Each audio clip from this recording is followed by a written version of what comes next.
Good morning. In the spirit of Manassas Park City Schools, it is 7:59 and time for us to begin.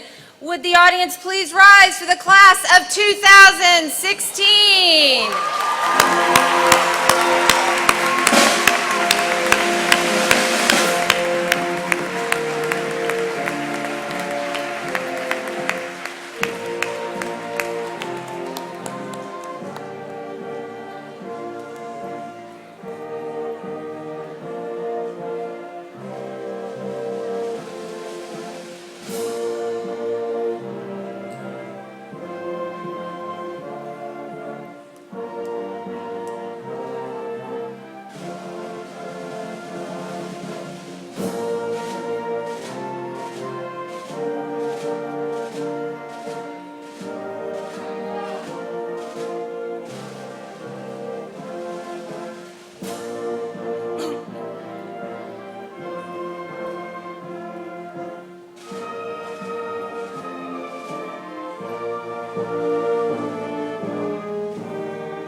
standing for the Pledge of Allegiance and for the singing of our national anthem by the chamber singers. I pledge allegiance to the flag of the United States of America and to the republic for which it stands, one nation, under God, indivisible, with liberty and justice for all.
Please be seated.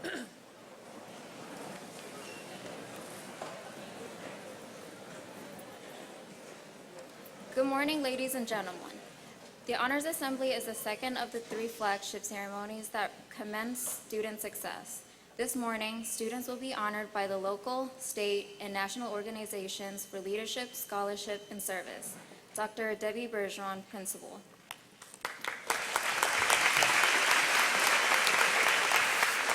Thank you. There is really nothing better than an a cappella national anthem. That was absolutely beautiful. Welcome parents and students and the class of 2016. I want to take a minute and welcome some extra special guests. These are people who have taken time out of their workday to come help celebrate with us today, and we truly appreciate them being here. Dr. Bruce McDade, Division Superintendent, Manassas Park City Schools. I'm going to have you hold your applause or we'll be here all morning. I'll give you a chance for a big one at the end. Mr. Hong Shu, member of the Manassas Park City School Board.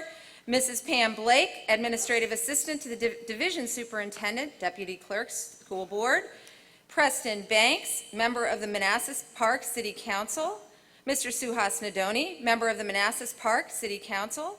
Mr. Michael Carrera, member of the Manassas Park City Council. Mr. Eric Neff, Deputy Superintendent. Dr. Jeffrey Jackson, Associate Superintendent of Teaching and Learning. Mrs. Krista Kelly, Director of Financial Services. Mrs. Shannon Watson, Director of Human Resources. Mrs. Jennifer Braswell Geller, Director of Special Programs. Ms. Patricia Hurley-Rittenauer, Director of Transportation. Mr. John Mammon, Director of Assessment and Accountability. Mr. Matt McCormick, Director of Information Technology. Mr. Paul Simpson, Director of Maintenance, and may I just say, our grounds look impeccable, Mr. Simpson. Mrs. Jennifer Kiernan Graham, Supervisor of Student Services and Special Education. Ms. Nicole Sarich, Division Math Specialist. Mrs. Tiana Brown, Division Reading Specialist. Ms. Montika Nickens, Administrative Assistant to the Director of Special Programs. Ms. Darlene Bedford, Administrative Assistant, Central Office. Ms. Susan Dillman, Account Specialist. Ms. Madison Tiller, Payroll Specialist. Ms. Megan Mills, Human Resource Generalist. Ms. Brenda Denny, Certification Specialist. Ms. Rhonda Green, Human Resources Assistant. Ms. Pam Calso, Manassas Park Middle School Principal. Mr. Donald Frischkorn, Manassas Park Middle School Assistant Principal. Ms. Stacy Mammon, Manassas Park Elementary School Principal. Ms. Melissa Pitts, Manassas Park Elementary School Assistant Principal, Ms. Pam Terry, Cougar Elementary School Principal, Ms. Desiree Reynolds-Tickle, Cougar Elementary Assistant Principal, Mr. Michael Hingson, author and international speaker, Lieutenant Colonel Clifford Coley, Air Force ROTC Scholarship, Captain Brian Orland, Army ROTC Scholarship, and Blair Kiruli, Communications Specialist. Can we give these people a round of applause?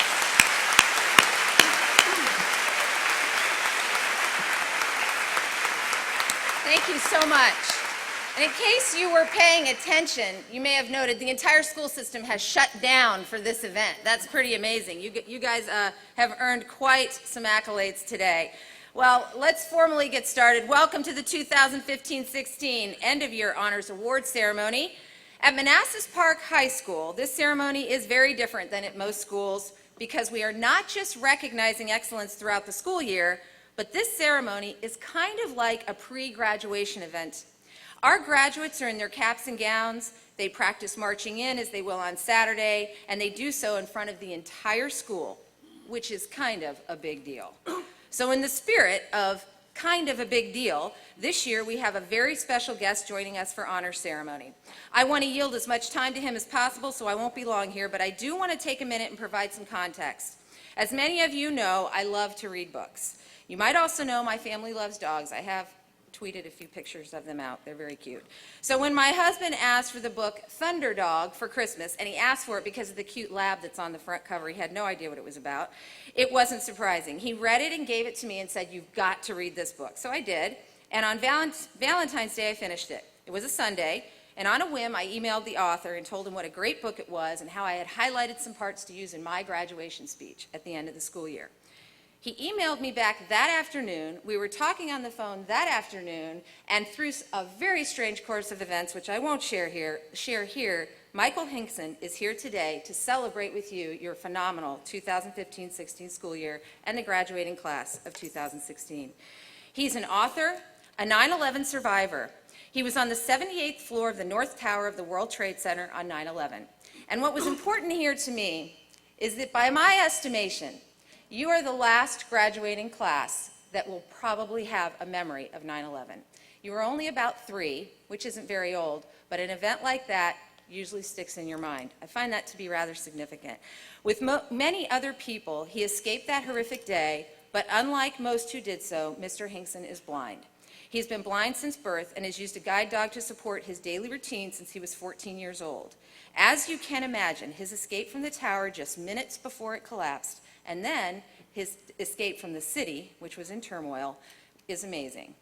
He's here with us this week to help celebrate the graduating class of 2016, and I'm going to let him tell you the rest of the story. So without further delay, I bring you author and 9/11 survivor Michael Hinkson and his trusty sidekick, Africa.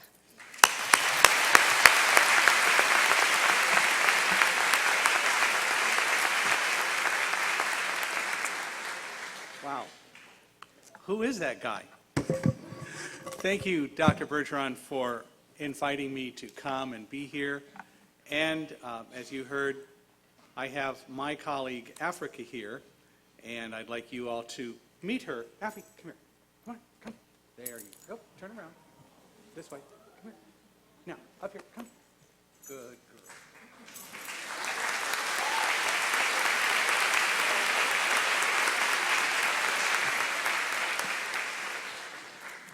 We're honored to be able to be here to help all of you celebrate the graduation that is about to come to you all.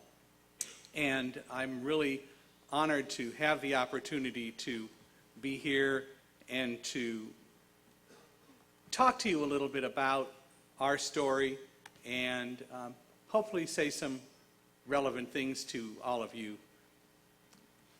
For my part, I want to start by doing a little bit of market research, if I can, and to just get a little bit of an idea of some things about you and what you know and so on. So let me just ask a couple questions and learn a little bit here.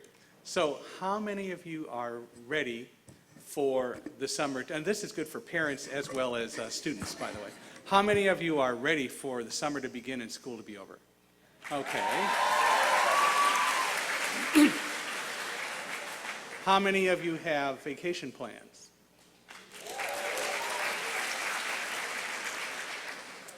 How many of you know something about September 11th?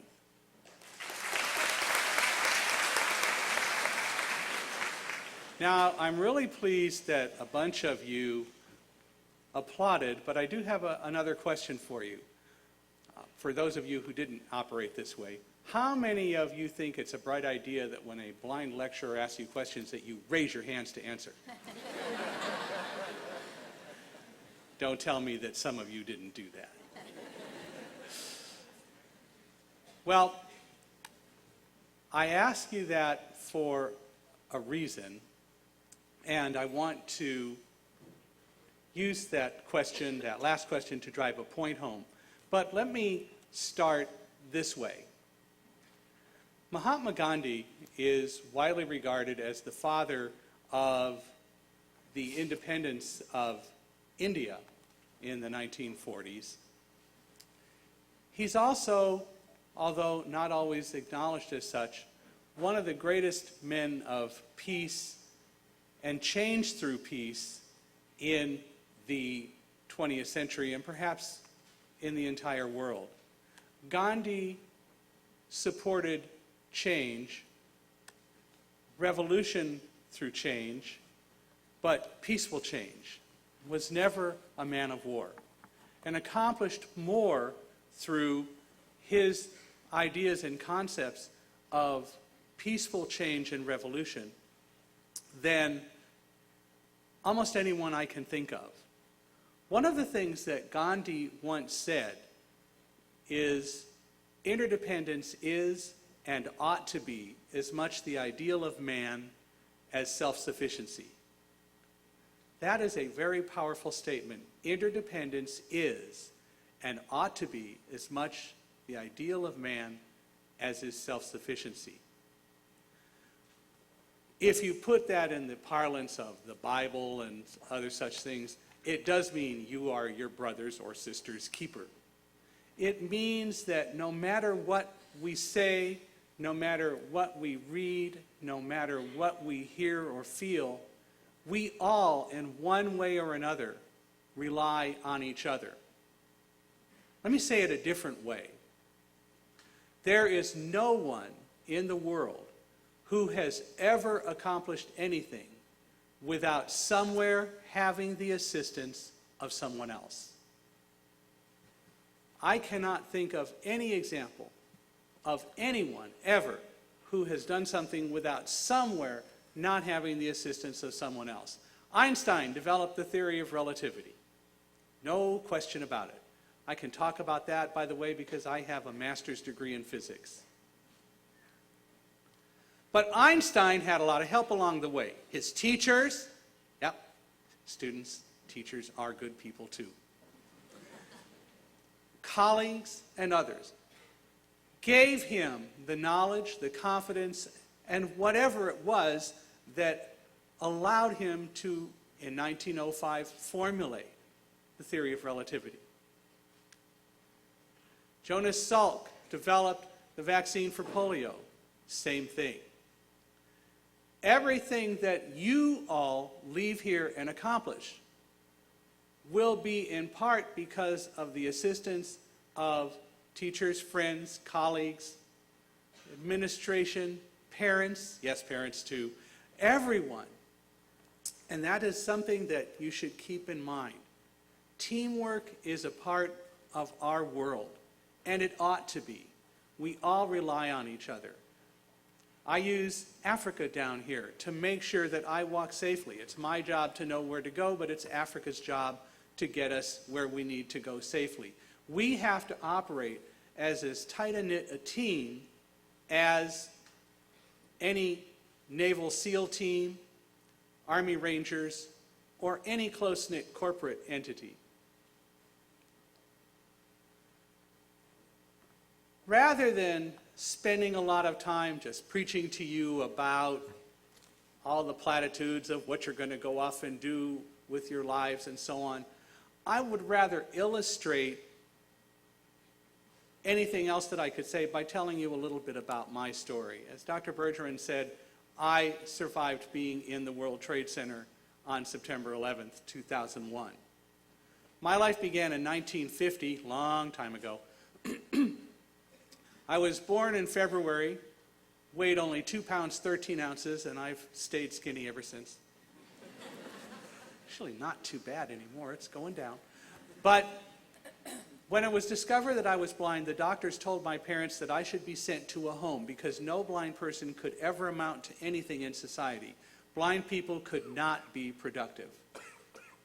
My parents, father with an 8th grade education, mother with a high school diploma, rejected the learned wisdom from the most knowledgeable medical professionals in Chicago, Illinois.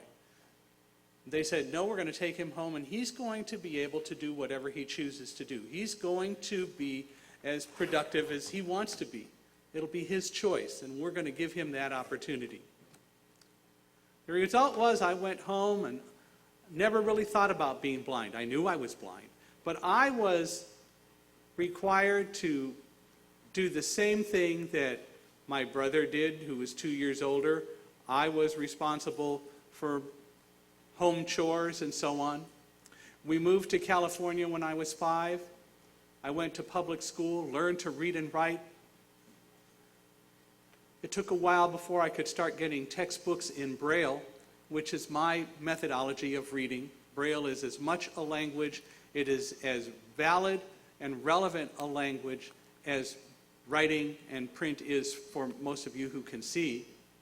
And any blind person, whether they have no sight or some sight, ought to learn Braille because you will be more efficient if you do. But I eventually started getting textbooks in Braille and worked to the point where I could read it several hundred words a minute. And the advantage that I have over all of you is I have a much smaller carbon footprint because I don't need to turn the lights on to read. We save energy. See the advantage of having blind people around the house? Cut the electric bills. But I ran into obstacles along the way. I learned to do math in my head. I did algebra by the time I was 6. When I went to high school, I had a teacher, though, who said, you have to show your work. Well, I didn't write and print, and I could do math in my head. I could describe every step. But she almost failed me until I turned in a Braille paper one day with a bunch of dots on it. I don't even remember whether I actually wrote a solution to a math problem. She gave me a C. That was in freshman algebra, and I never got below an A after that. I'm not bragging, but I'm saying it was her attitude and her resistance to change and trying something new that created a little bit of difficulty and a little bit of frustration. I went on through the rest of high school and into college. As I said, I got a master's degree, worked at the campus radio station for 6.5 years as I went through college, had a lot of fun doing that, and then went off to work. I had planned on teaching in the world of physics, but I was offered an opportunity to help with the development of a new device in the mid-1970s called the Kurzweil reading machine, invented by Raymond Kurzweil, a man who was an inventor, a thinker, a futurist. You may have heard of him, and you can certainly find a lot of his writings around the internet. Ray had developed this machine that literally would take a printed page, you could put it down on the machine, and it would read it out loud. Today, that's nothing. But in 1974, 1975, that was an extremely revolutionary thing.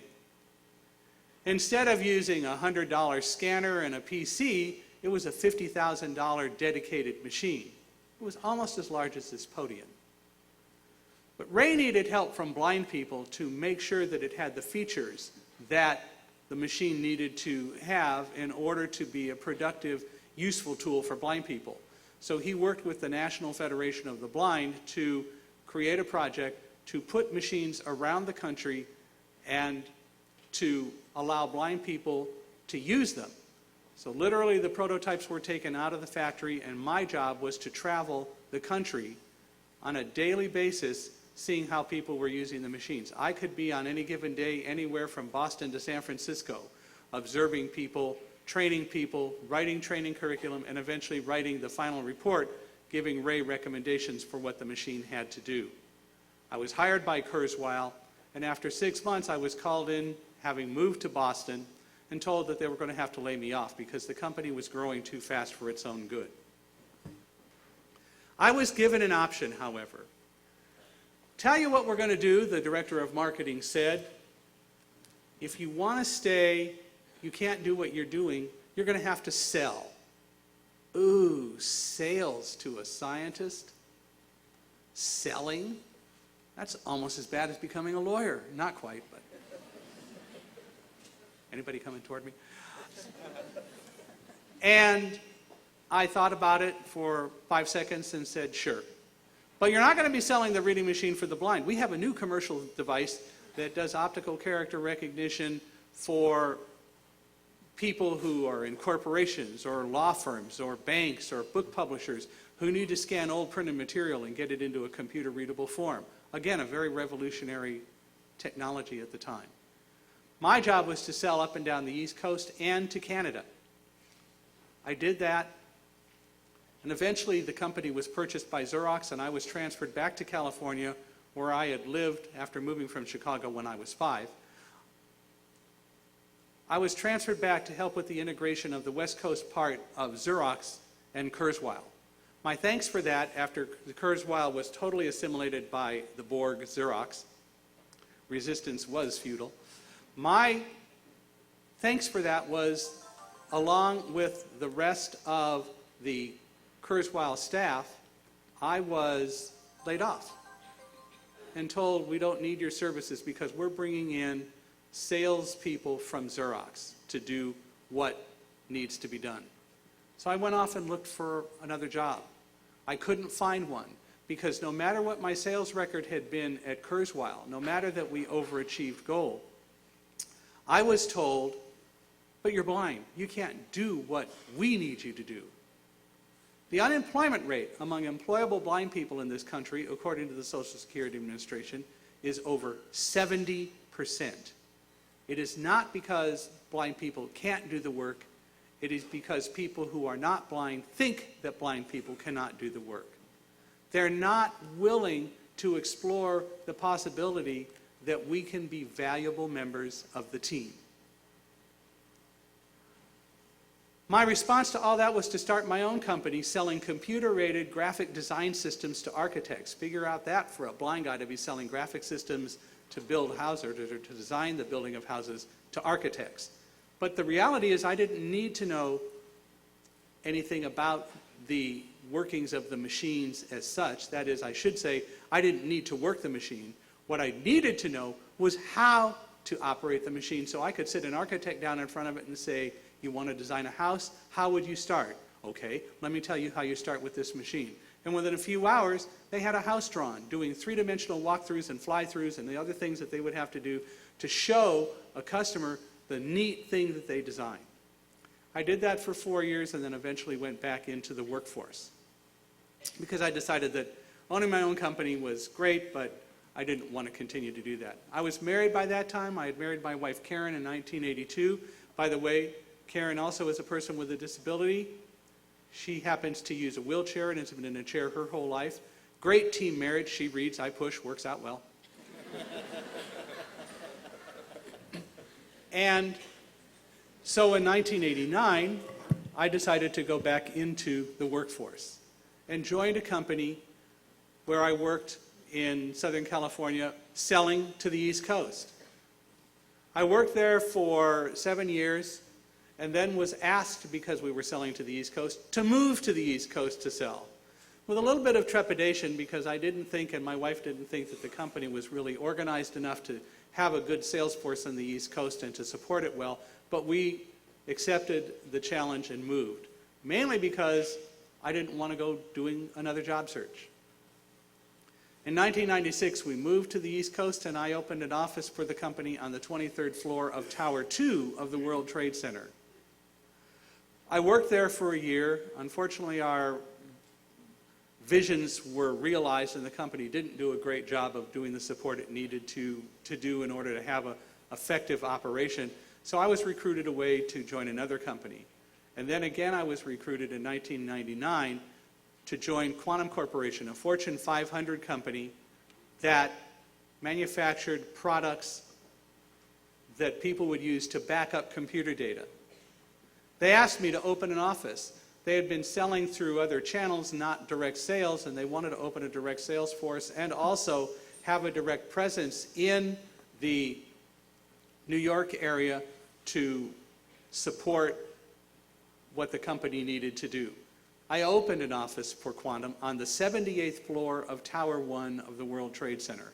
78 floors is about 3 1/3 football fields in the air. It was so high that our cell phones didn't even work well from that height. We opened the office. I hired staff. I spent time traveling around the World Trade Center making sure that I knew where everything in the building could possibly be.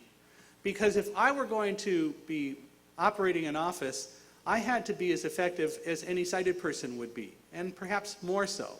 So I needed, for example, to be able to, when we decided if we had guests in the building we were going to go to lunch, I needed to be able to say, oh, you want to go to the deli downstairs? Let me take you, and lead the way.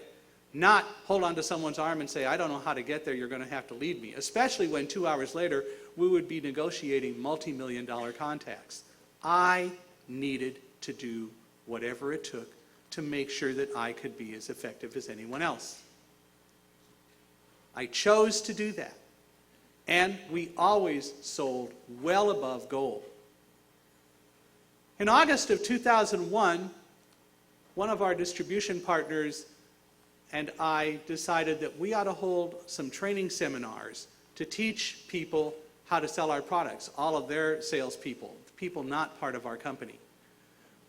The seminar was scheduled for September 11th, 2001. At 12:30 that night, the night of September 10th, 11th, I was sleeping, planning to get up around 5 that morning to go into the city, and a thunderstorm came over our house. By that time, I had my 5th guide dog, Roselle, who was afraid of thunder. We first learned about the thunderstorm because Roselle, our early warning system, began getting nervous and shivering and shaking and bothering me, so we took Roselle down to my basement, our basement. Roselle and I stayed there. Karen was up in bed. The storm came right over our house. No matter how loud I turned up our stereo, no matter how much printing I did in Braille on my Braille printer to make more noise, Roselle had to put up with that thunder. The only thing fortunate was that she was under my desk and couldn't see the lightning. At 2 o'clock, the storm passed us by, and we went back up and went to bed, and at 5 got up, did our morning rituals, and went into the city. I took the train in, the PATH train from Newark Penn Station to a station right under the World Trade Center, went up into number 1 World Trade Center, scanned my badge, and at 7:40 was unlocking my door as a cart pulled up with breakfast that we had ordered for our early arrivals. I showed the gentleman where I wanted everything set in our conference room, and a few minutes later, David Frank, a colleague from our corporate office, arrived with our first early arrivals. David had responsibility for the distributor that was planning and putting on this seminar, and so as a result, he needed to be there. Not to do the sales, but to talk to people about pricing. I was going to do the sales. Had the PowerPoint projector set up. That's right, blind people can do PowerPoint. I had a script that was many pages long that described not only what was on each slide with the words and so on, but literally verbal descriptions of the pictures and where everything showed up on the screen. So I could be standing and talking to people and talking about some of our tape backup systems and saying, on your left you'll see the ATL P3000, and point back to it without even looking away. That's the advantage of blind people. We can still watch the audience and keep our eye on you guys rather than looking away. That's another story we don't have time to tell, but it's a fun story. Did it at Solomon Brothers one time. And they kept complaining that they didn't dare fall asleep because I never looked away. They forgot I was blind. And I said, well, you could have fallen asleep, but the dog was down there taking notes anyway. Be that as it may, everything was set. David and I were in my office. Our early arrivals were getting breakfast. We were preparing a final list of all of the attendees of the seminar for the Port Authority security people at 8:45. I was reaching for stationery when suddenly we heard a muffled explosion. And then, and I'm holding up my arm for anyone who can't see it, if you imagine my arm as the World Trade Center Tower 1, we heard this muffled explosion, and then the building began to tip, and it just began tipping and tipping and tipping. We moved about 20 feet. It kept tipping. David and I both said to each other, what's going on? And David said, do you think it was an explosion? And I said, no. And he said, you think it was an earthquake? He lived in California, but he was born in the Bronx. He didn't know about earthquakes. I said, no, it would be shaking and so on. It's not. It's just tipping. I said, do you think there was some sort of explosion? And he said, well, we're still here. I don't see how. It kept tipping. I went and stood in the doorway because in that time, and having grown up in California, we learned buildings move, go stand in doorways. I was there. David was just holding on to my desk. Roselle was asleep under my desk. David and I said goodbye to each other because we thought we were about to take a 78-floor plunge to the street. The building slowed and stopped. Then it started coming back the other way, slowly. And I remember letting go and releasing my breath. I was holding my breath and I didn't even really notice it. The building kept moving back and finally got vertical again. And as soon as it became vertical, I went back into my office and I met Roselle coming out from under my desk. I took her leash and I told her to heel, which meant to come around on my left side and to sit. Africa, heel. Come on.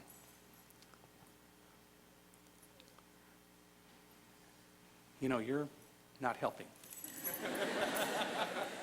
You usually do this much better. Come here. You're supposed to be a trained guide dog. Heel. Come on. Sit.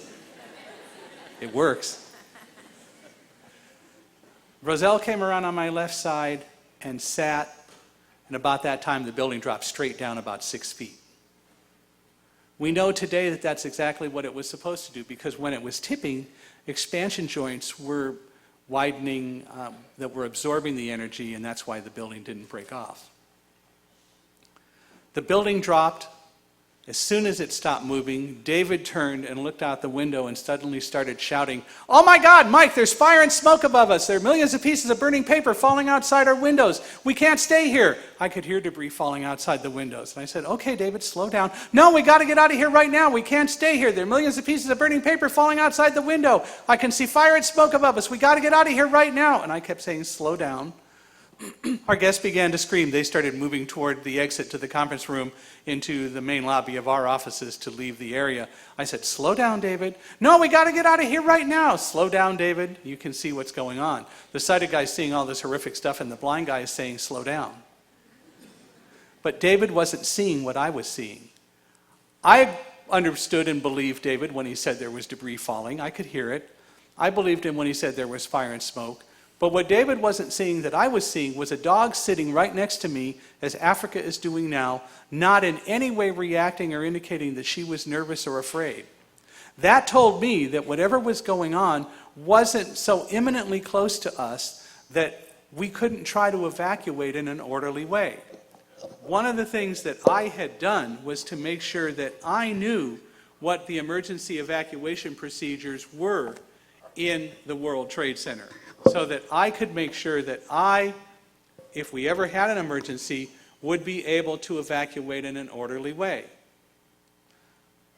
That's part of what I learned to do as I traveled around the World Trade Center. Again, because as the leader of the office, I was responsible. It was my job.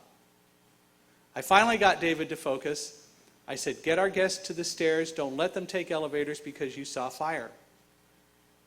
That's part of the emergency evacuation procedures too. David took our guests to the stairs. I called my wife Karen.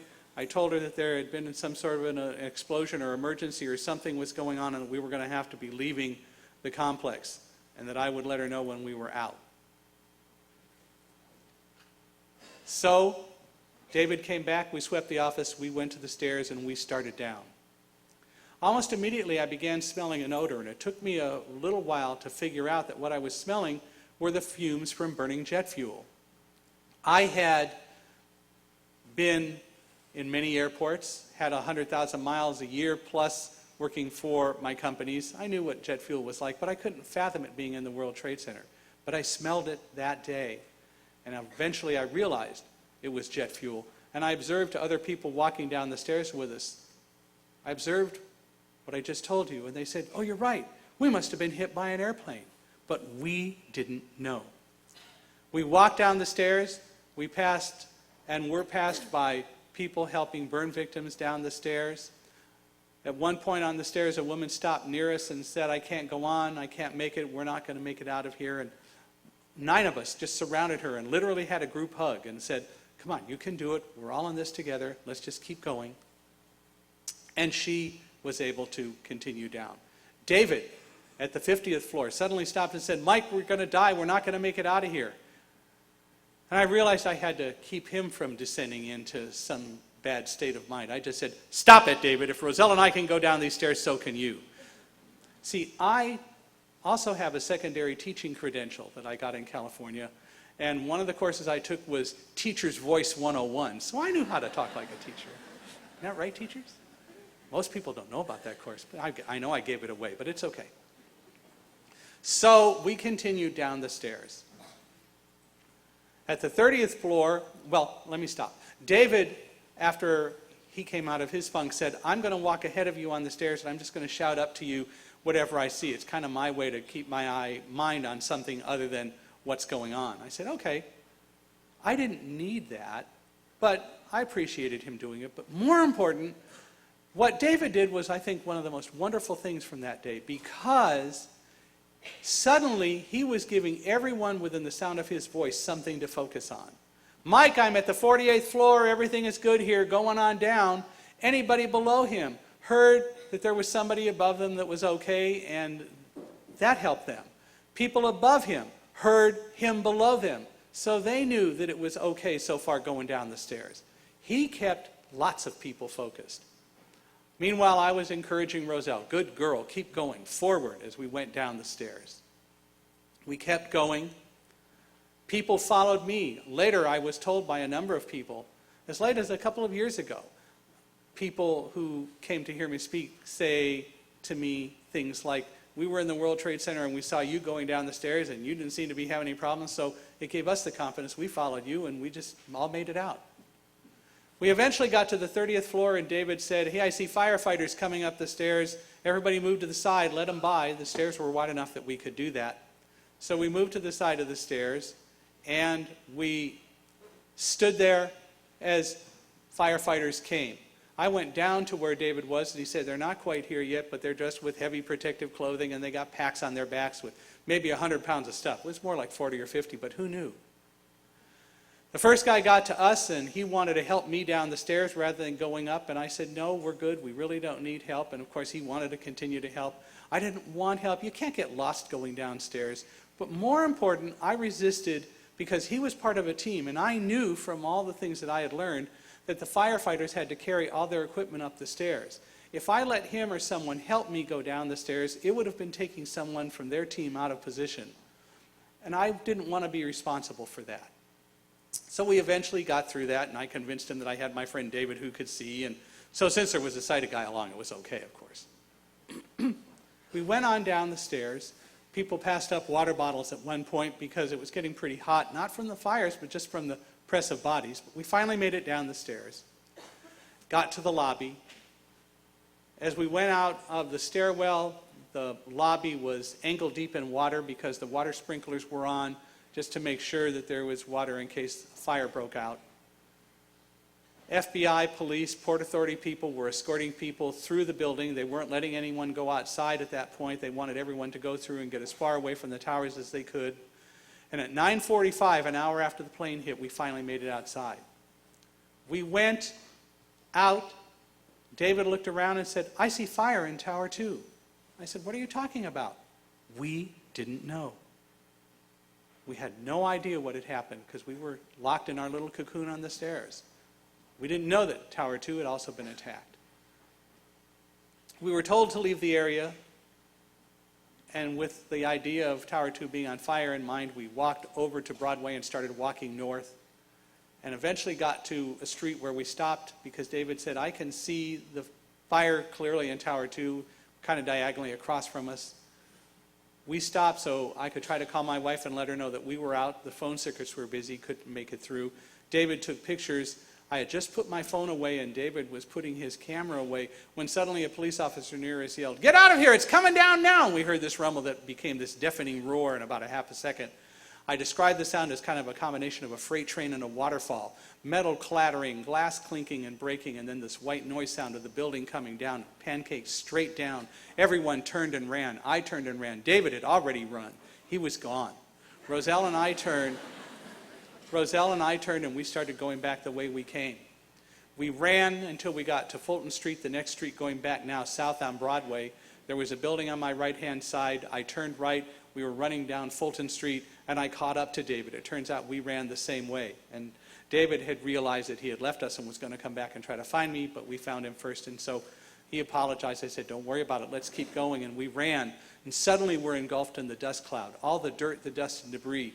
The building, as it was collapsing, was putting off thousands of pounds of dust particles. And it created this intense cloud. You've probably seen it on TV, just in all the replays of 9/11. We were in it. David said he couldn't see his hand 6 inches in front of his nose. I can tell you that the dirt and debris was so thick that for my part, I could feel the dirt going down my throat with every breath I took and settling in my lungs. We ran, and I knew that we had to get out of this dust cloud, so I started telling Roselle, right, right, right. I didn't know whether she'd be able to see an entrance to the building we were running next to, but I was also listening for it because I can hear when we pass entrances. I heard an entrance. Roselle obviously did see it because she turned right, she took one step and stopped. She wouldn't move. Upon investigation, it turns out she stopped at the top of a flight of stairs. She did her job perfectly. With all the noise and everything that went on, she did her job perfectly. We went down the stairs and found ourselves in a subway station, stayed there for about 15 minutes with a bunch of other people, and then a police officer came and said, you need to leave. It's clearer up above. We went up the stairs, finally got back outside. The air was a little clearer. David looked around and said, oh my God, Mike, there's no Tower 2 anymore. I said, what are you talking about? He said, it's gone. We stood there in shock, and then we just continued west on Fulton Street, leaving the area. We walked for a while, and then we were in a little plaza area when we heard that sound that was like the sound of Tower 2 falling, that freight train waterfall sound I described. We knew it was our tower collapsing. We thought we were far enough away that we would be pretty safe, but David looked and saw another dust cloud coming, so we kind of moved to the side because it was pretty concentrated, covered our faces, hunkered down, and stood there while it passed. And after it left us, we stood up and looked around, and David said, oh my God, Mike, there's no World Trade Center anymore. And I said, what do you see? And he said, all I see are pillars of smoke and fingers of fire and flame hundreds of feet tall. The towers are gone. We stood there, and then I called my wife, and this time I got through. And she's the one who told us how 2 aircraft had deliberately been crashed into the towers, one into the Pentagon, and a 4th was still missing over Pennsylvania.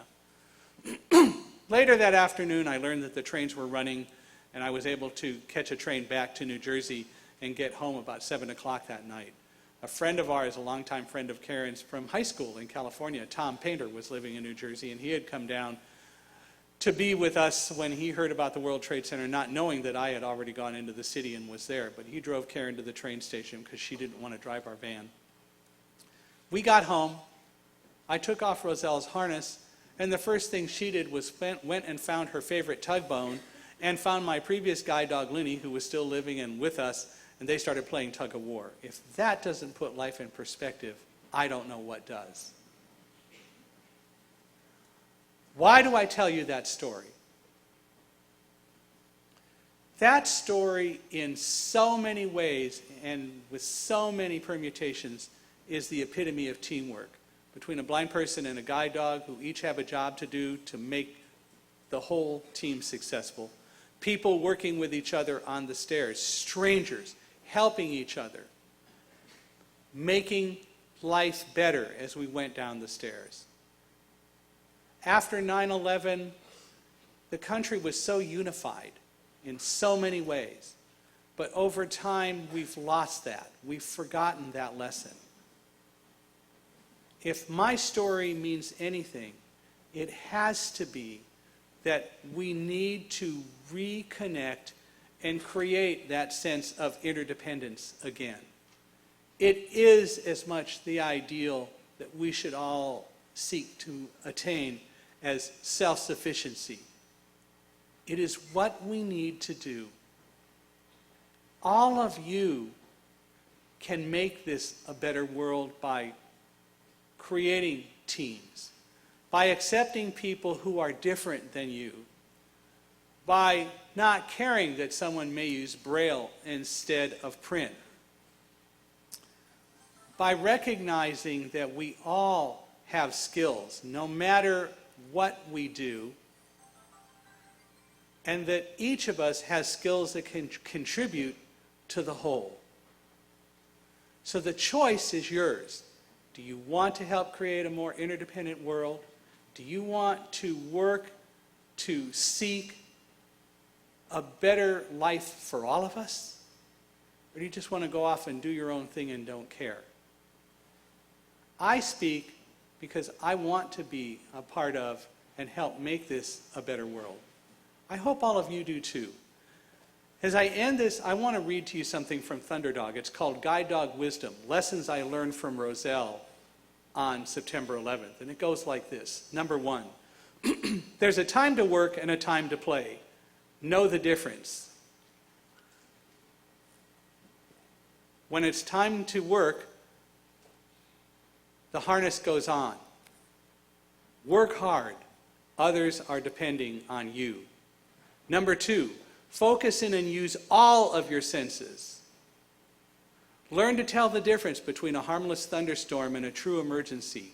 Don't let your sight get in the way of your vision. Sometimes the way is hard, but if you work together, someone will pass along a water bottle just when you need it.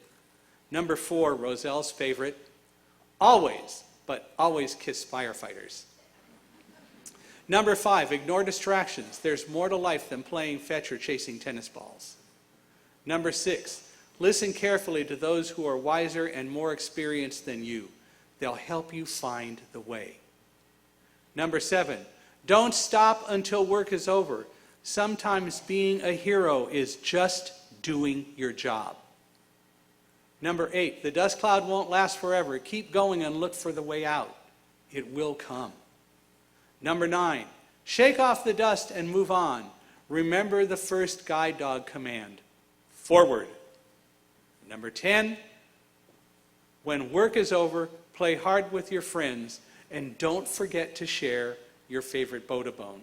Everyone, I can't think of better pieces of advice and wisdom for any of us to have, and I hope that you'll remember them, and I hope that you will help to make this a better world and just help the good guys win. Thanks very much.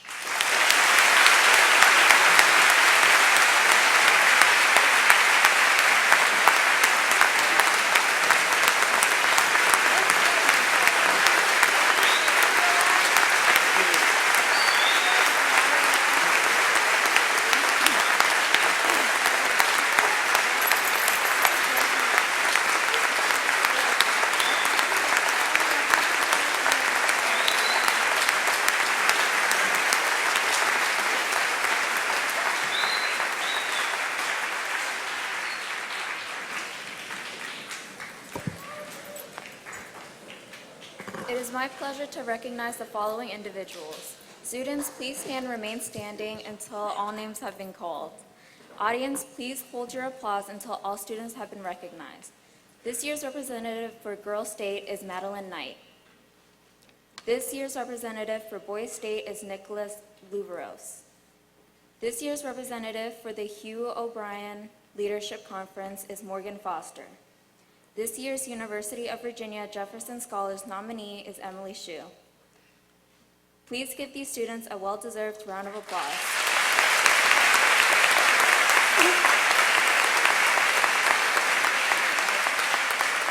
You may be seated. Dr. Bruce McDade, Superintendent.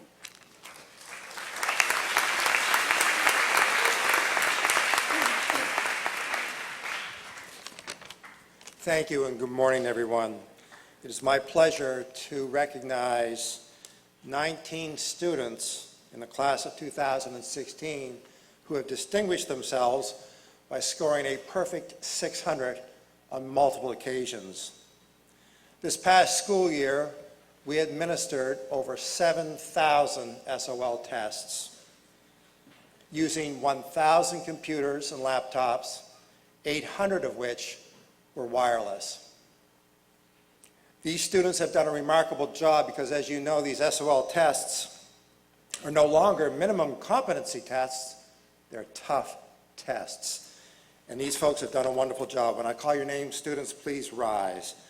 Students, graduates who have 5 perfect scores during their career here in our school division: Tyrus Garza, Ephraim Tamang. 6 perfect scores: Jessica Smith, Sarah Taylor, Chris Van Wamelen.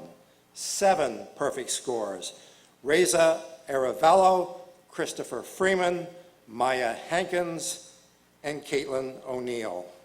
8 perfect scores: Maizam Marzai, Wesley Mullins. 9 perfect scores: Catherine Gowett, Abigail Zawala, and Emily Hsu. 10 perfect scores: Melody Michael. 11, Suhar Sheikh. 14 perfect scores: Abhishek Gupta and Kevin Nadoni. And leading the way with 17 perfect scores, Kira Wentz. Please give these students a well-deserved round of applause.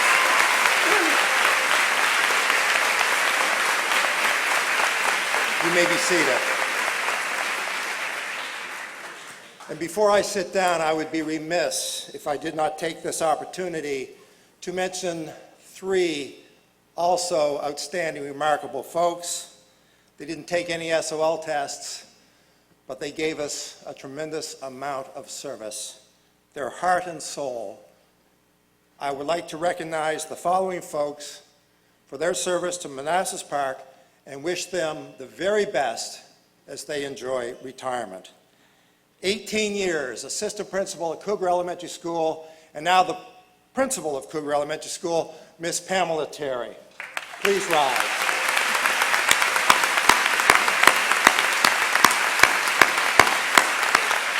Thank you. 16 years with Manassas Park High School, department chair of the English department, a former Washington Post Outstanding Teacher of the Year, Mr. Frank Kasich.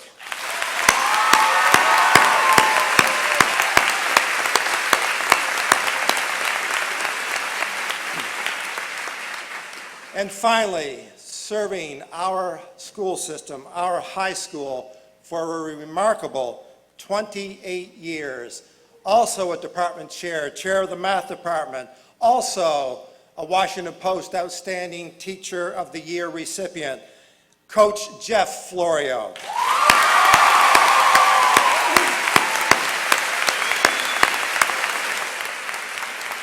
Thank you. Sarah Tellis Olivares, Vice President, Class of 2016.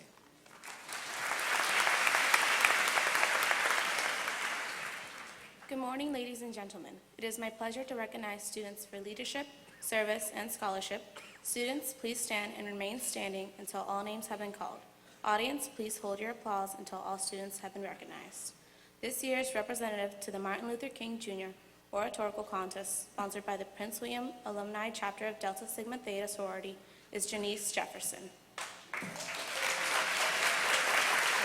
Danielle has been selected to attend the 2016 Novik Youth Tour. This year's Northern Virginia National Pan-Hellenic Council Black Scholars are Samira Barber, Kayla Besasor, Michaela Brooks, Andy Donina, Lexi Carey, Marquez Malisham, Lorenzo May, Afsani Moore, Kayla Washington, and Tiana Williams. This year's nominee to attend the Governor's School for the Performing Arts is Wendy Nguyen. This year's Audio Voice of Democracy School winners are Kendall Bolt, Emily Shu, and Cariza Zuleta. This year's Optimist Club International Most Dedicated Student is Lindsay Rotenberry. Please give these students a well-deserved round of applause. You may be seated. Ms. Stephanie Church, School Counselor.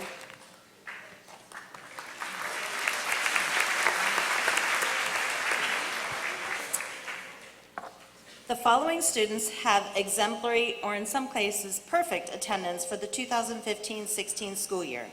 Students, please stand as your name is called.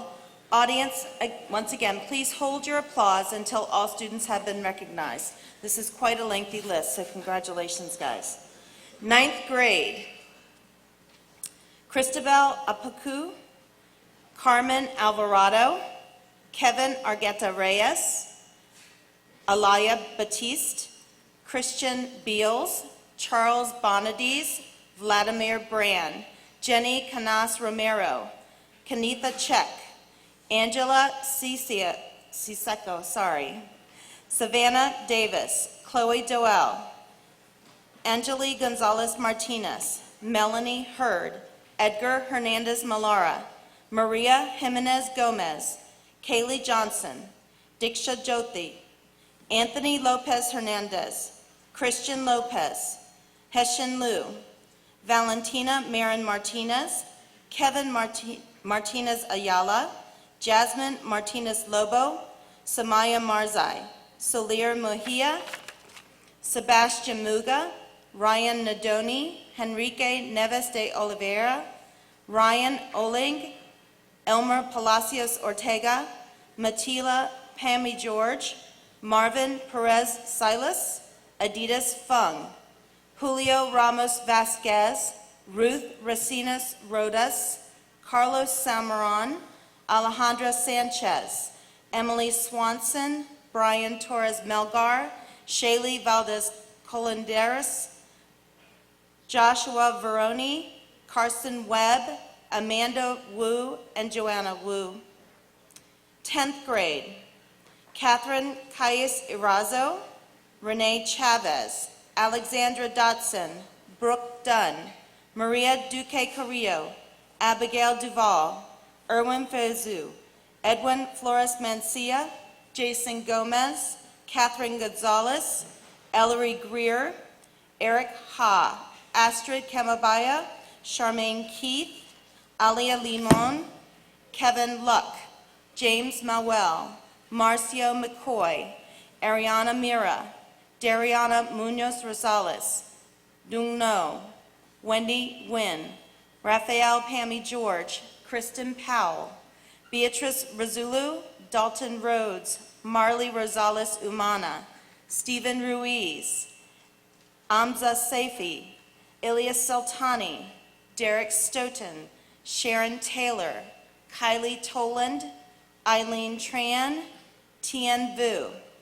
11th grade, Brittany Akinora, Lillian Akinora, Alex Arellano, Alexis Gowett, Nicholas Gibson, Noel Jerome, Aminta Marquez Lopez, Harjat Nakai, Alina Nuivanisvong, Kevin Okan Gonzalez, Pedro Padilla, Maria Ramos Cortez, Stephanie Ruiz, Cassandra Sanchez, Aaron Schrager, Amandeep Singh, Mario Sotelo, Andrew Taylor, Hong An Tran, Jeremiah Warren, Angela Zimbro, and for 12th grade, Lebi Alcantara, Christopher Alkire, Pearl Avendano Black, Anderson Batras, Alicia Bonadies, Austin Coates, Haley Connolly, Darlene Cruz Raimundo, Steve Del Real, Christopher Denholm,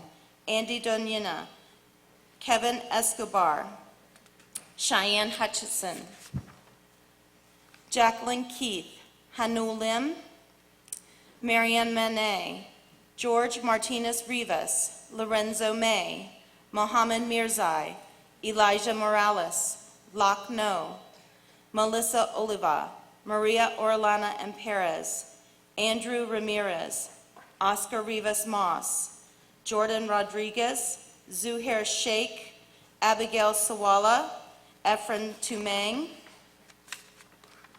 Kira Wentz, and Sarah Yoon. Please join me in giving these students a well-deserved round of applause.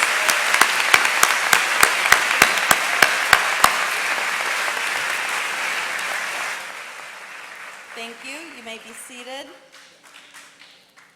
Kira Wentz, SCA Vice President.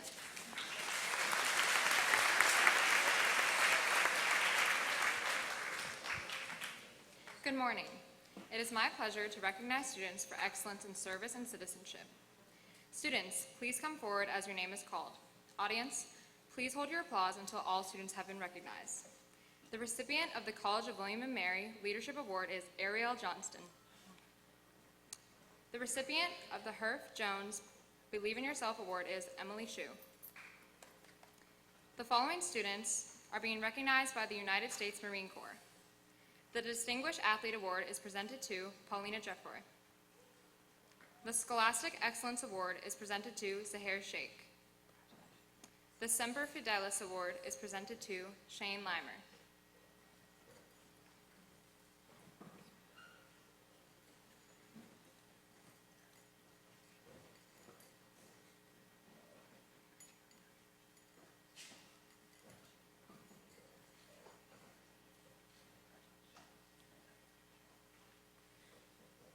Please give these students a well-deserved round of applause.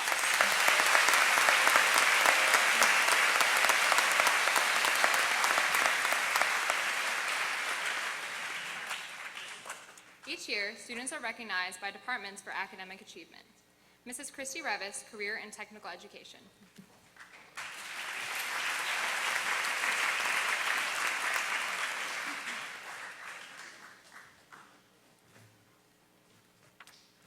Good morning. Once again, congratulations to the class of 2016.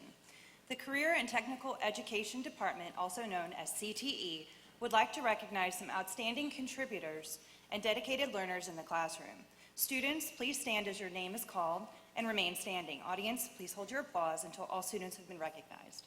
For Business and Information Technology, Accounting 1 in the fall, Amandeep Singh. Accounting 1 in the spring, Ingrid Castro. Accounting 2, fall, Katie Gowett. Economics and Personal Finance, fall, Joshua Green. Economics and Personal Finance, spring, Carla Hernandez Melara. Entrepreneurship, Nicholas Louvros. For Family and Consumer Sciences, Hospitality and Tourism in the fall, Caitlin Lawrence. Hospitality and Tourism in the spring, Alex Shiflett. Independent Living for fall, Lucila Mejia Romero. Independent Living for spring, Emily Swanson. Nutrition and Wellness for fall, Kaylee Brown. Nutrition and Wellness spring, Cindy Quintanilla. For marketing, Advanced Marketing, Andrew Park. Sports, Entertainment, and Recreation Marketing, Benjamin Kelly and Emily Myers. Advanced Sports, Entertainment, and Recreation Marketing, Kevin Escobar. For Science, Technology, Engineering, and Mathematics, STEM.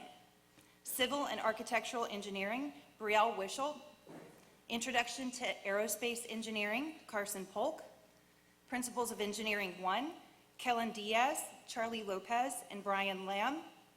Principles of Engineering 2, Matthias Duran. Special Project and Technology, Robert R.J. Weaver. Technical Drawing and CAD, Frankie Benavides, Matt Smith, Ashley Williams. And Engineering, Michael Nguyen-Visfong and Joanna Sandoval. And finally, for Technology, Advanced Graphics and Web Design for fall, Jennifer Lynn.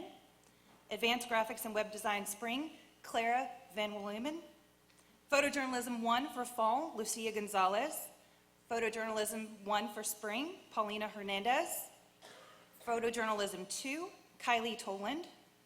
Photojournalism 3, Roxana Romero. TV Production 1, Timothy Jurjevec. And finally, TV Production 2, Andrew Gillespie. Congratulations, students.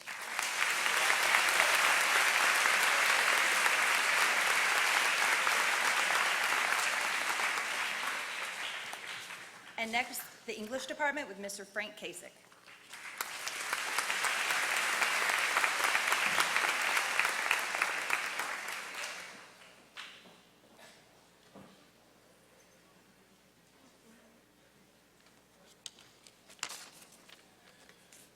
Our English Department Awards recognize the best all-around student at each level. Students, please stand and remain standing while the names are called, and audience, please hold your applause until all names have been announced. Students may pick up their award certificates in the main office after the assembly. This year's English Department Awards winners include the English Department 9 Award goes to Carmen Alvarado, Pre-AP English 9 to Dishka Jyothi, English 10 Department Award, Wendy Nguyen. English 10 Pre-AP Departmental Award, Clara Van Womlen. English 11 Departmental Award, Nicholas Louvros. AP Language and Composition Award to Elena Nueves Van Song. Did you get it? AP Literature and Composition Departmental Award, we didn't have one. English 12 Departmental Award, Sadie Vasquez, and Dual Enrollment English 12 Award goes to Emily Hsu. Congratulations to each of you.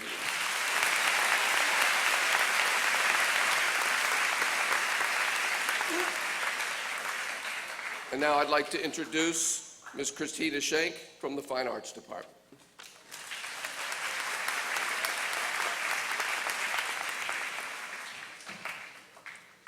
Good morning. I'm proud of our Fine and Performing Arts departments and the hard work that the students have put in this year. I'd like to take this moment to recognize students for excellence in theater, art, band, and choir. Students, please stand when your name is called. Audience, please hold your applause. Ms. Davenport would like to recognize the following students for excellence in theater classes this semester: Destiny McKenzie, Carlos Vargas, and Mandy Ayers. Ms. Harms would like to recognize the following students for excellence in art or ceramics. The following students showed amazing artistic talent and good character. In Ceramics 1, Darlene Cruz. Ceramics 2, Leslie Gomez. Art 1, Wendy Nguyen. Art 2, Nancy Lopez. She would also like to recognize Nancy Lopez for participation in the Virginia School Board Association Northeastern Region Student Art Show, and Rosa Escamilla for winning Best in Show in Manassas Park's district-wide art show. And finally, I would like to recognize the students who put in time and effort to paint the beautiful mural in the library this year: Nelly Guerra, Rosa Escamilla, Andy Jania, Sandy Lopez, Ariana Mira, Nancy Lopez, Ariana Salcedo, and Tiffany Paniagua. Mr. LeGrand would like to recognize the following students who represented Manassas Park in District 9 Honors Band: Bobby Sotelo, Shane Limer, Josh Hernandez, and Chloe Dole. The following students for their outstanding achievement in guitar: Matthew Brown and Cameron Piedmont. And finally, for band, the John Philip Sousa Award recognizes superior musicianship and outstanding dedication and is awarded to Avery Kurtz. I would like to recognize Emily Hsu for representing us at the District 9 Honors Choir, as well as the VMEA Senior Honors Choir. And finally, the Fred Waring Director's Award for Chorus recognizes the talent and enthusiasm of outstanding choral members and is awarded to Catherine Canales. And the National School Choral Award recognizes the dedication and musical achievement of top choral students and is awarded to Emily Hsu. Please give these students a round of applause.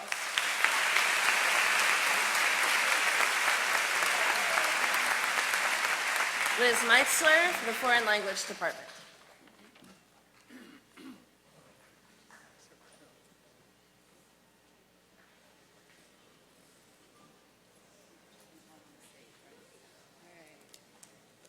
Good morning.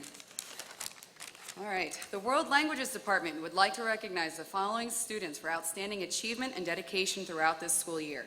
Students, please stand and remain standing, and audience, please hold your applause until the end.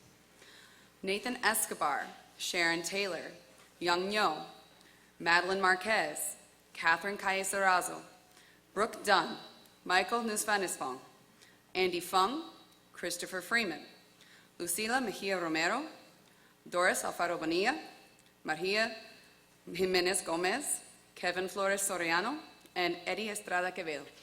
Thank you.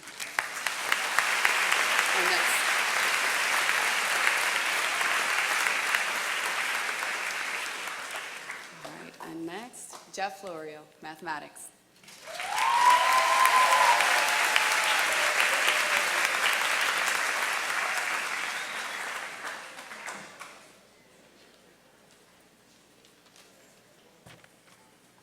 Good morning. Congratulations, class.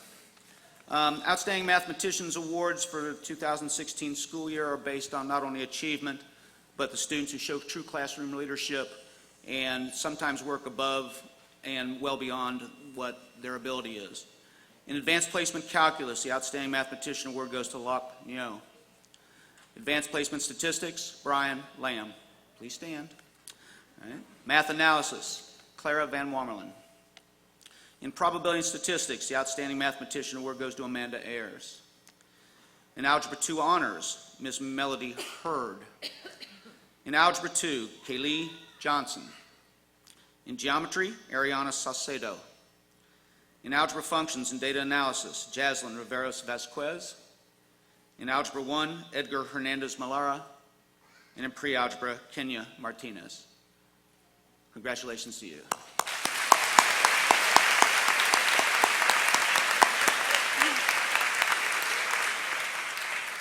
Now I'd like to introduce Mr. Eric Pence, representing the Physical Education Department.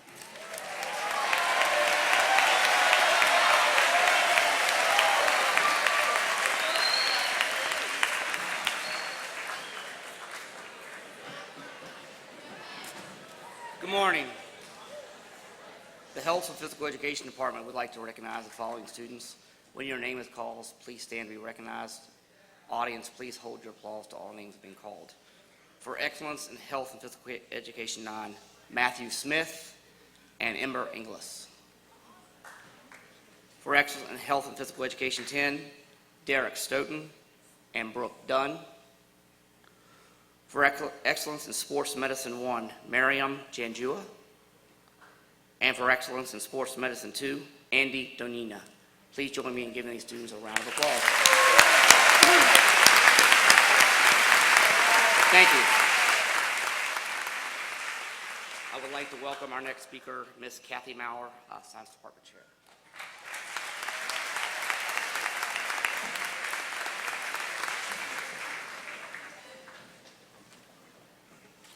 Good morning. I'm pleased to announce the recipients of the Science Department Awards. Students, please stand when your name is called. Audience, please hold your applause until all students are recognized. For Biology, William Town. For Pre-AP Biology, Ryan Wentz. For AP Biology, Abhishek Gupta. For Anatomy, Amanpreet Kaur. Chemistry, Alejandro Umana Torres. Pre-AP Chemistry, Diksha Jyoti. AP Chemistry, Kevin Nadoni. Physics, Christopher Freeman. Honors Physics, Robert R.J. Weaver. And Earth Science, Leslie Gomez. Let's give them a well-deserved round of applause.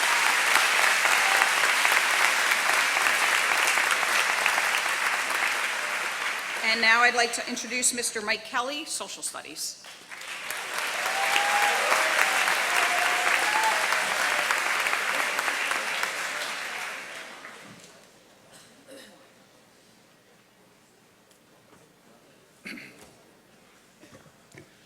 Good morning. The Social Studies Department would like to recognize the following students for their excellence this year. Students, when your name is read, please stand up. Remain standing until all names have been read. Audience, please hold your applause. World Geography, Edwin Rios. Late World History, Henry Pena. Pre-AP Late World, Alberto Vasquez. AP Euro, Sharon Taylor.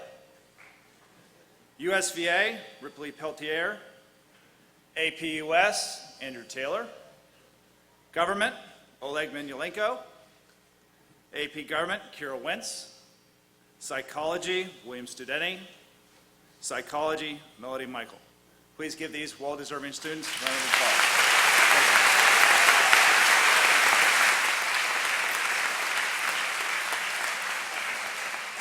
So much to celebrate in one school year. I do want to note, Ms. Watson came to me the other day and said, you know, we have over 200 kids on this attendance list. What do you want to do? Are we going to call all those names? And we sat and we thought, of course we are. Because a wise man once said, 80% of life is just showing up. So for those of you who are recognized for attendance, good for you. That's the first step, and you're a great example for everybody. We're going to move on and hear from our SCA president, Ms. Zara Mirzai.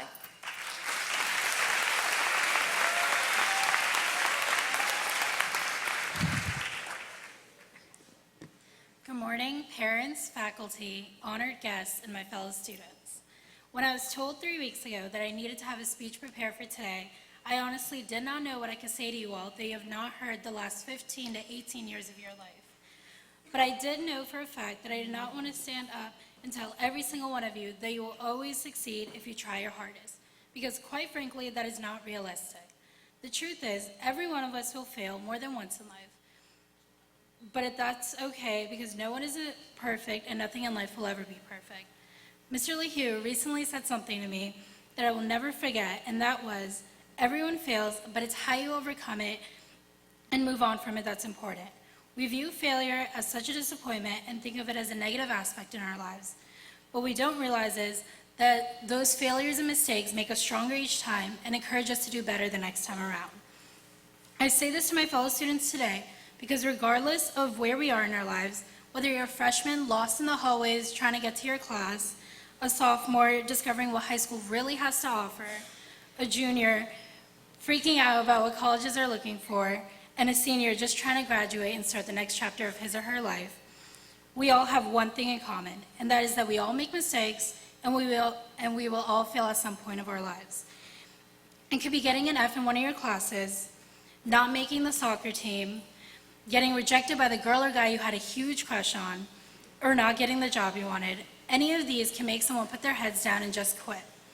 But I promise you that every time you quit on anything in your life, you are closing the door on an opportunity in the future, because in the end, the only thing holding you back is you.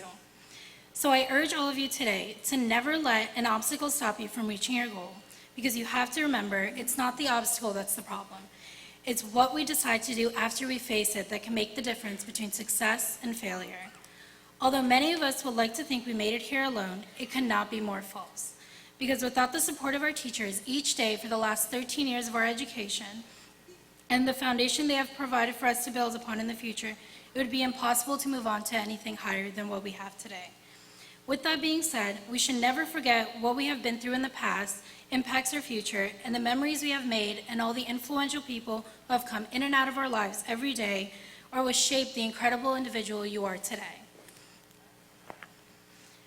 Good morning. I would like to recognize the following individuals whose organizations have provided our students with opportunities to pursue their education after high school. Please stand and remain standing as your name is called. Audience, please hold your applause until all individuals have been recognized. Dr. Debbie Bergeron, Principal, Manassas Park High School. Captain Brian Borlino, GMU Army ROTC Detachment and representing the U.S. Army Cadet Command. Lieutenant Commander Cooley, Air Force ROTC. Mr. Dan Forgas, Student Activities Director, Manassas Park High School. Sergeant Marco Hilera, U.S. Marine Corps. Dr. Bruce McDade, Superintendent, Manassas Park High School, Manassas Park City Schools. Mr. and Mrs. Jim Privet, parents of the late Kylene Privet. Mr. Claude Legrand, Manassas Park High School Band Program. Donna Snellings, Public and Government Relations, Novak. Thank you for your continued support. You may be seated.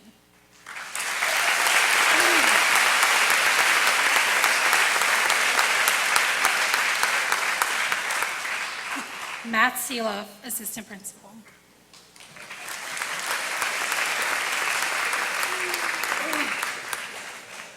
Students, please stand and remain standing until all names have been called. Audience, once again, please hold your applause until all individuals have been recognized. The following students have informed the School Counseling Office of the following scholarship awards.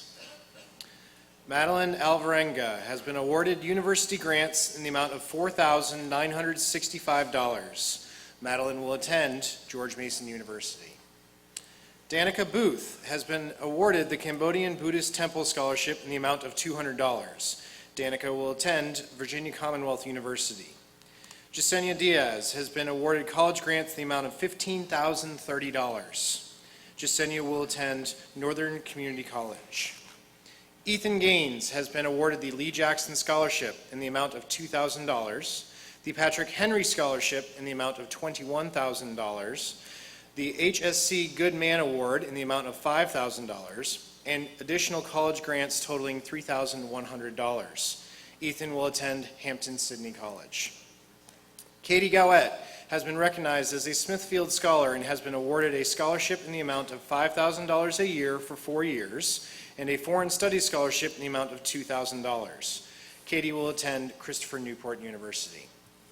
Abhishek Gupta has been awarded the Apple Federal Credit Union Scholarship in the amount of $5,000 and the Burger King Scholars Award in the amount of $1,000. Abhishek will attend the University of Virginia. Shristi Gyali has been awarded a $3,000 Virginia Merit Scholarship, renewable for 4 years for a total of $12,000. Shristi will attend Virginia Commonwealth University. Amanpreet Kaur has been awarded the Novant Health Auxiliary Scholarship in the amount of $1,000. Amanpreet will attend the Northern Virginia Community College. Brendan Kelly has been awarded the A.J. Drexel Scholarship in the amount of $6,330 a year for 2 years, and the Drexel Legacy Scholarship in the amount of $3,000 a year for 4 years. Brendan will attend Drexel University. Abigail Kraftsig has been awarded the American Fire Sprinkler Scholarship in the amount of $2,000. Abigail will attend George Mason University. Brian Lamb has been awarded a university grant in the amount of $3,100 per year for 4 years. Brian shall attend Virginia Tech. Yesenia Lemus has been awarded scholarships and grants in the amount of $13,115. Yesenia will attend Old Dominion University. Hanul Lim has been awarded grants and scholarships in the amount of $9,665. Hanul will attend George Mason University. Shane Leimer has been awarded the Presidential Marching Band Scholarship in the amount of $8,000 per year for 4 years and a university scholarship in the amount of $2,000 per year for 4 years. Shane will attend Alderson Broaddus University. Wesley Mullins has been awarded over $315,000 in ROTC scholarships. Wesley will attend Penn State University. Kevin Nadoni has been awarded the National Merit Corporate Scholarship from the MITRE Corporation in the amount of $8,000. Kevin will attend the University of Virginia. Caitlin O'Neill has been awarded the Virginia Merit Award in the amount of $3,000 a year for 4 years. Caitlin will attend Virginia Commonwealth University. Andrea Paniagua has been awarded the Norman Endowed EIP Scholarship in the amount of $1,900. Andrea will attend George Mason University. Javier Rodriguez has been awarded an athletic grant and aid in the amount of $2,500, the trustee scholarship in the amount of $6,000, and university grants in the amount of $7,866 a year for 4 years. Javier will attend Washington Adventist University. Zuhair Sheikh has been awarded the Novant Health Auxiliary Scholarship in the amount of $2,500 and the Presidential Scholarship in the amount of $248,500. Zuhair will attend Virginia Commonwealth University. Stephanie Silva has been awarded university grants in the amount of $9,915 and the Clark EIP Scholarship in the amount of $1,600. Stephanie will attend George Mason University. Abigail Sawala has been awarded a Presidential Scholarship in the amount of $10,000 a year for 4 years and a Foreign Studies Scholarship in the amount of $2,000. Abigail will attend Christopher Newport University. Nina Tripodi has been awarded the James Dickinson Scholarship in the amount of $10,000 a year for 4 years. Nina will attend Rutgers University. Kayla Washington has been awarded a Delta Sigma Theta Sorority Scholarship in the amount of $2,000. Kayla will attend Coastal Carolina University. Kira Wentz has been awarded a Presidential Scholarship in the amount of $103,800 and the City Real Estate Scholarship in the amount of $250.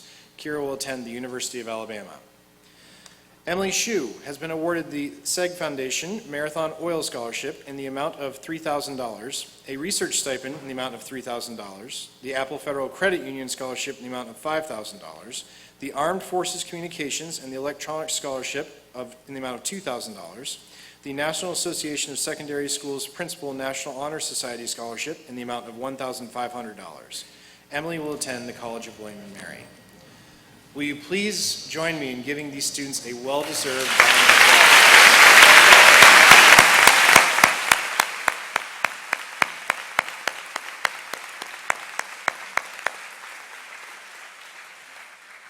Congratulations, you may be seated. Cindy Watson, school counselor.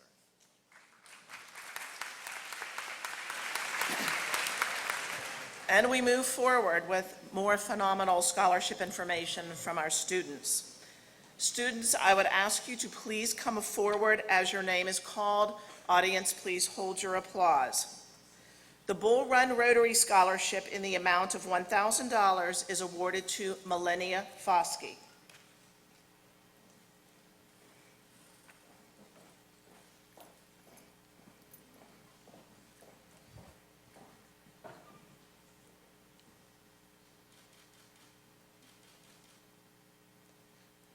The Comcast Leaders and Achievers Scholarship in the amount of $1,000 is awarded to Katie Gowett.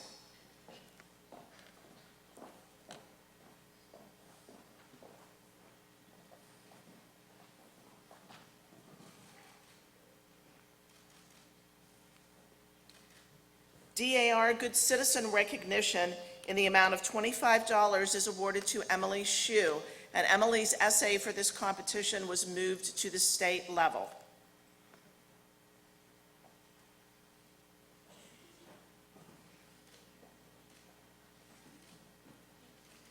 The Kiwanis Club of Bull Run in the amount of $1,500 is awarded to Lorenzo May.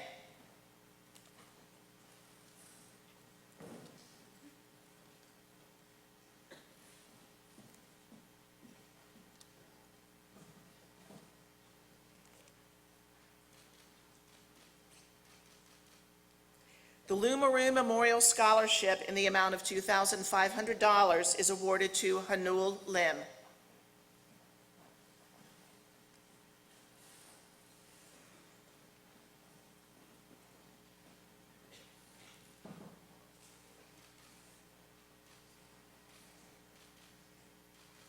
The Manassas Lion and Lioness Club Scholarship in the amount of $500 is awarded to Emily Shue.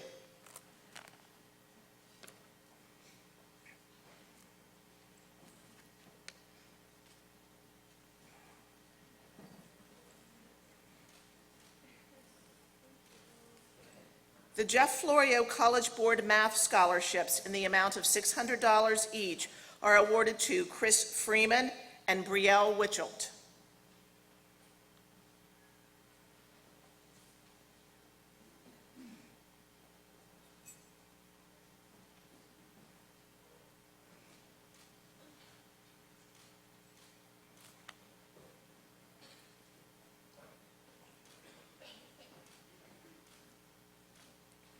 The Manassas Park High School Athletic Scholarships in the amount of $150 each are awarded to Reese Brogdon, Kathy Nunez, Zuhair Sheikh, and Kira Wentz.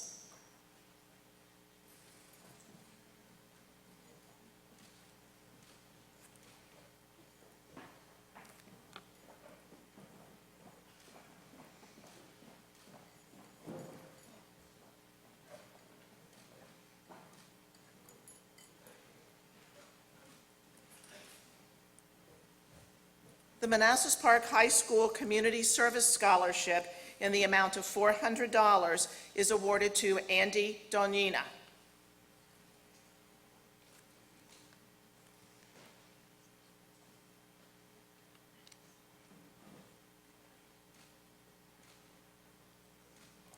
The Manassas Park High School Faculty Scholarship in the amount of $500 is awarded to Catherine Canales Sanchez.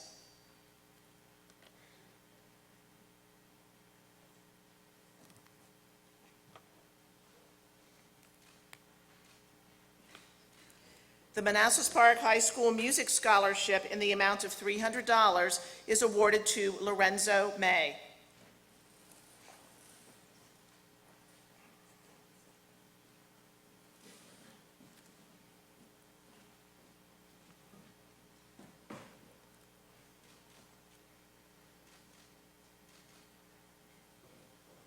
The Novak Scholarship in the amount of $3,000 is awarded to Emily Shu.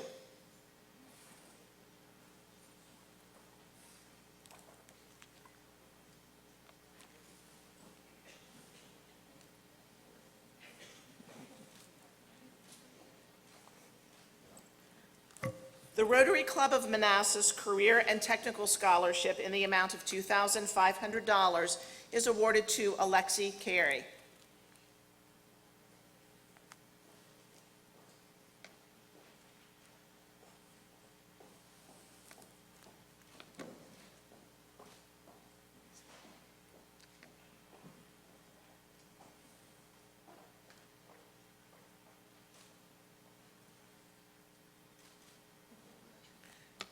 Ladies and gentlemen, please join me with a round of applause.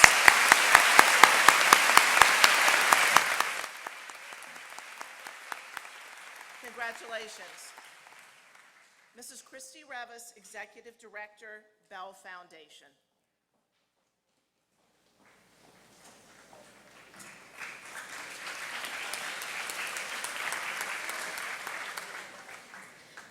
The late Kylene Privet was a Manassas Park High School student who is known for her love of community, family, and school.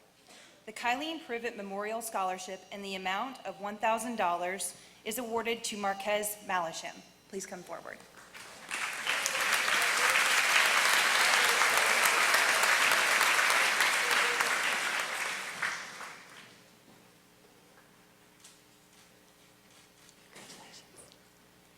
As a member of the Manassas Park community, the late Betty Mullins recognized the importance of giving back to the community and to the school. The Betty Mullins Memorial Scholarship for Community Service in the amount of $1,000 is awarded to Abigail Krafsig.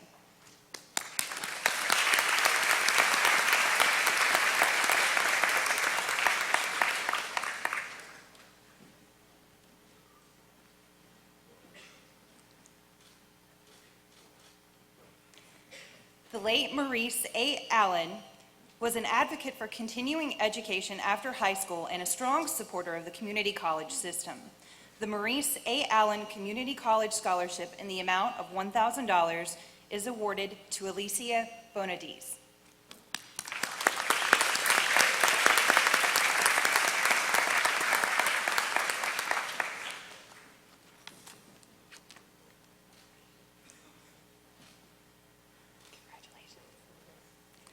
The Bell Foundation Scholarship is given to a student who plans to continue his or her education at the community college.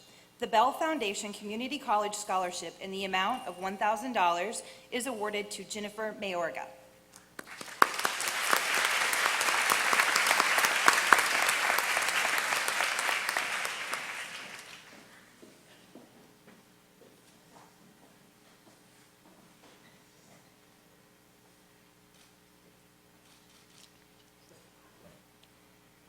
The late William Bill Steele Scholarship served the city of Manassas Park as both mayor and chairman of the school board and epitomized the quality of leadership.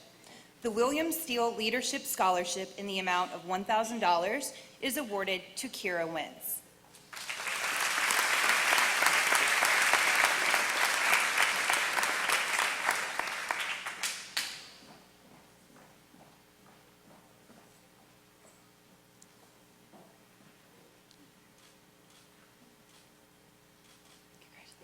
Congratulations, students.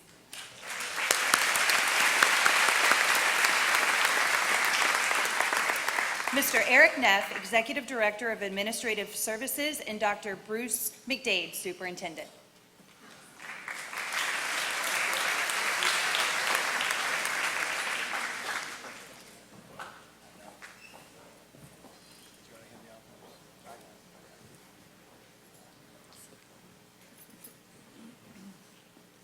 The Superintendent's Micron STEM Scholarship was established to recognize students pursuing studies in science, technology, engineering, or math. The Superintendent's Micron STEM Scholarships in the amount of $600 each are awarded to Shirsteek Gawawi,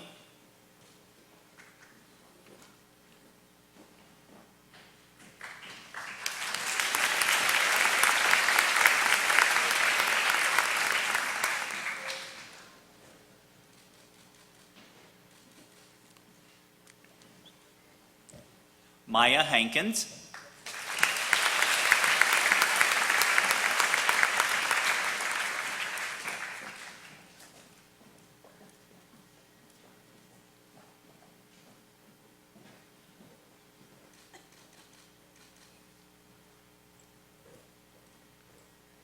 Amapreet Kaur,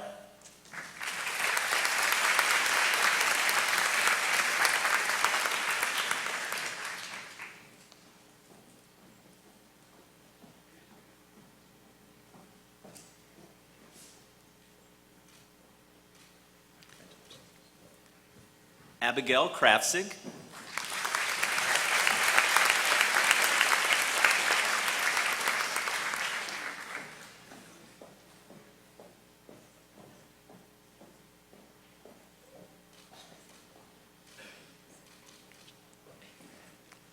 and Efren Tumang.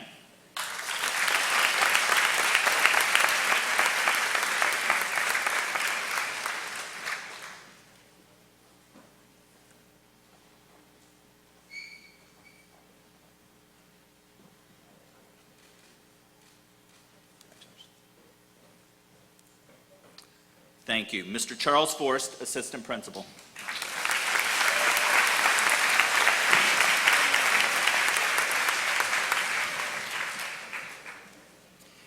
Thank you. It is my privilege to recognize this year's honor graduates. The following students have obtained a cumulative 7-semester GPA of 3.5 to 3.666 and are wearing a blue tassel and a bronze medallion recognizing their academic achievement, and they will be graduating with honors. Students, as I call your name, please come forward. Audience, hold your applause until our students have been recognized.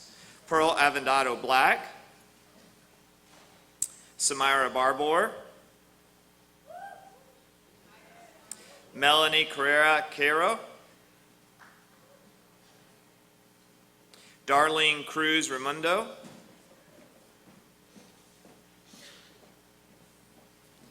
Christopher Freeman, Leslie Gomez, Brendan Kelly,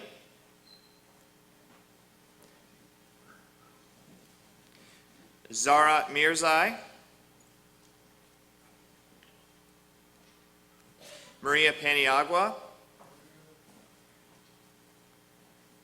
Javier Rodriguez, Adiana Scholler, Jessica Smith, and William Studeni.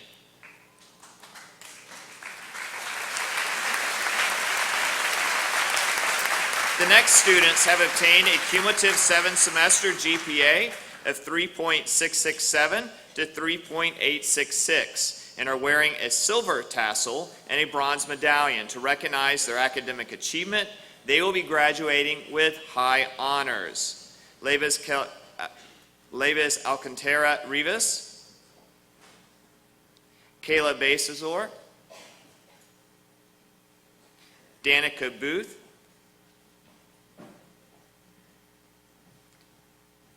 Andy Dunyena,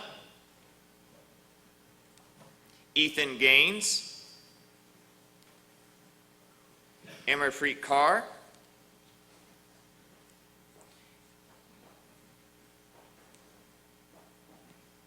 Andrew Ramirez, Stephanie Silva,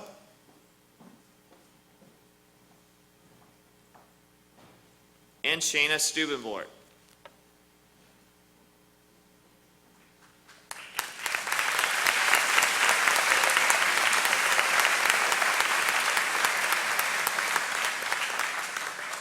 The following students have attained a cumulative 7-semester GPA of 3.867 and above. These students will be wearing a gold tassel and a bronze medallion recognizing their academic achievement, and they will be graduating with highest honors.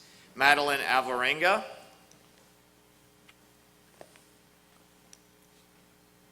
Kendall Bolt, Catherine Canales Sanchez, Kathleen Chapa, Nema Choktai, Junice Flores Bonilla, Catherine Gowett, Abhishek Gupta,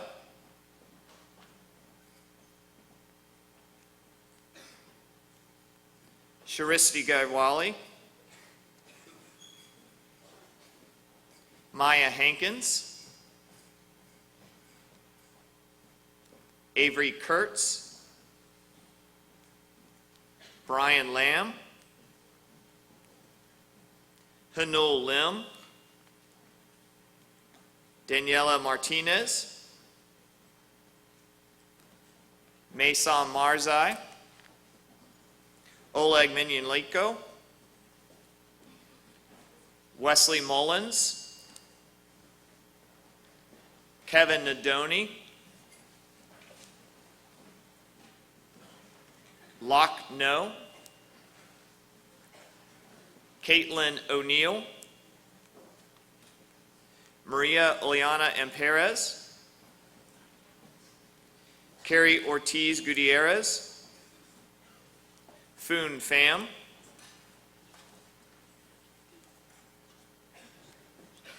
Zuhair Sheikh, Abigail Zawala, Sarah Tellis Oliveras,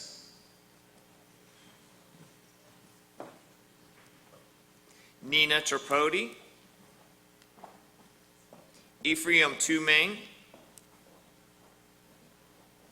Kayla Washington,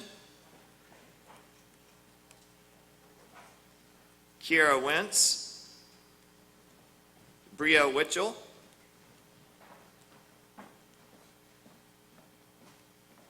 Tiana Williams, and Emily Shue. If you'll please give these students a well-deserved round of applause.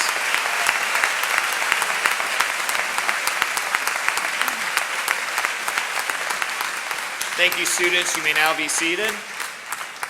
And Dr. Debbie Bergeron.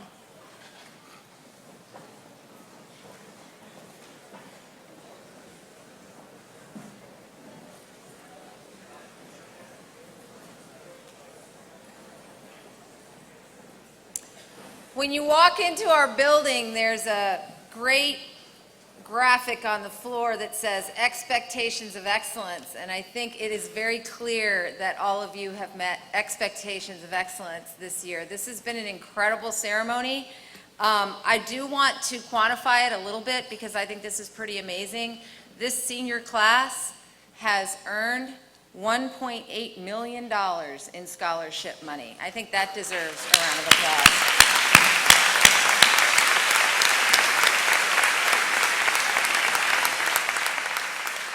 All that hard work, and now you get to step out and do something else and get some support doing it. I think that's wonderful. Congratulations to everybody who was recognized.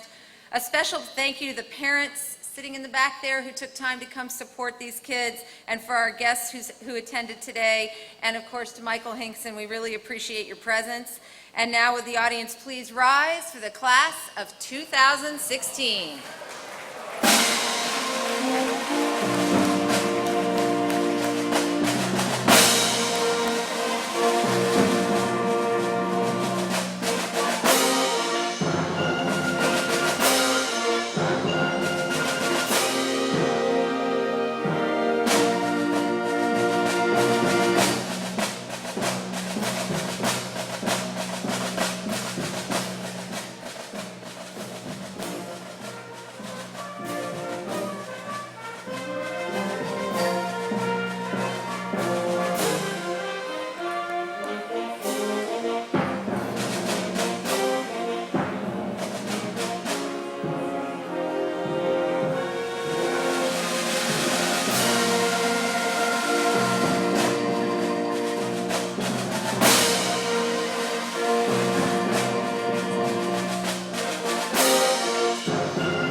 thank all of you underclassmen. You were impeccably behaved today. I know that was a little longer than usual, and I appreciate your patience.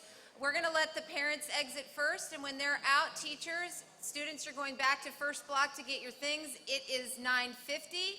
At 9:58, you should be in second block.